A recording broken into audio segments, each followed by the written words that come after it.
Bon matin et bon café avec Jésus. Je veux continuer dans les pièges de l'ennemi pour nous mettre mal, pour nous faire souffrir, pour nous éloigner de Dieu. L'autre jour, je vous ai dit, l'ennemi, il va s'insinuer dans notre vie à travers des pensées négatives, des pensées mensongères. Ces pensées mensongères, elles peuvent venir de notre enfance, c'est-à-dire l'ennemi a agi à travers des adultes qui étaient autour de nous et qui ont agi sur nous de manière mensongère, de manière négative, de manière dysfonctionnelle.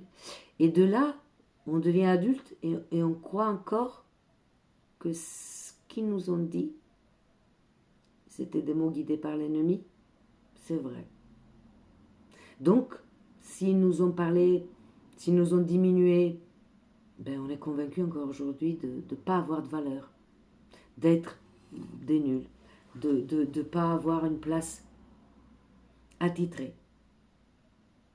Eh bien non. Non, ces pensées-là, qui viennent toujours de l'ennemi, il faut les combattre. Il faut les mettre en dehors de soi parce que Jésus ne nous a pas mis sur terre parce qu'on était nuls. Chacun de nous a une valeur.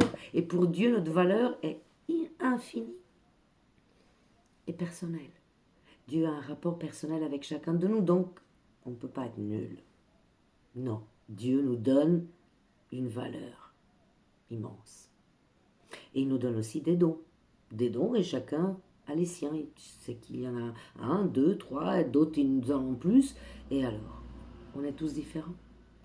Et Jésus et Dieu nous aiment tous différents. Mais il nous aime sans exception. Donc ces pensées négatives, on les met dehors.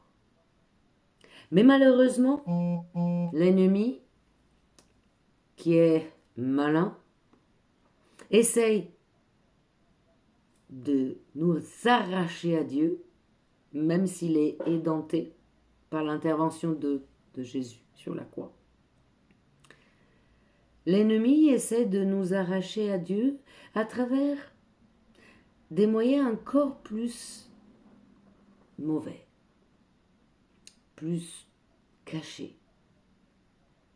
À chaque fois qu'on crée une statuette, que ce soit en fer, que ce soit en bois, et qu'on l'adore, qu'on la vénère, là, on va contre la parole de Dieu, qui nous interdit, et dans plein de passages, du petit livre d'Habakkuk aux psaumes, aux évangiles, aux actes, partout dans la Bible nous est interdit de nous fabriquer des images de Dieu ou de n'importe quelle autre idole et de les adorer.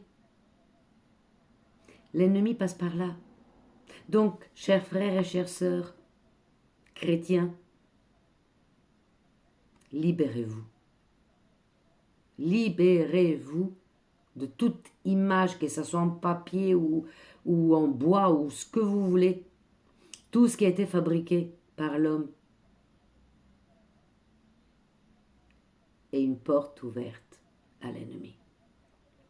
Alors, si on ne veut pas le diable dans notre vie, fermez-lui la porte. Jetez-moi tous ces idoles qui ne servent à rien et qui nous distraient de notre focus en Jésus. Et quand on est distrait, l'ennemi rentre. Bonne journée et bon ménage.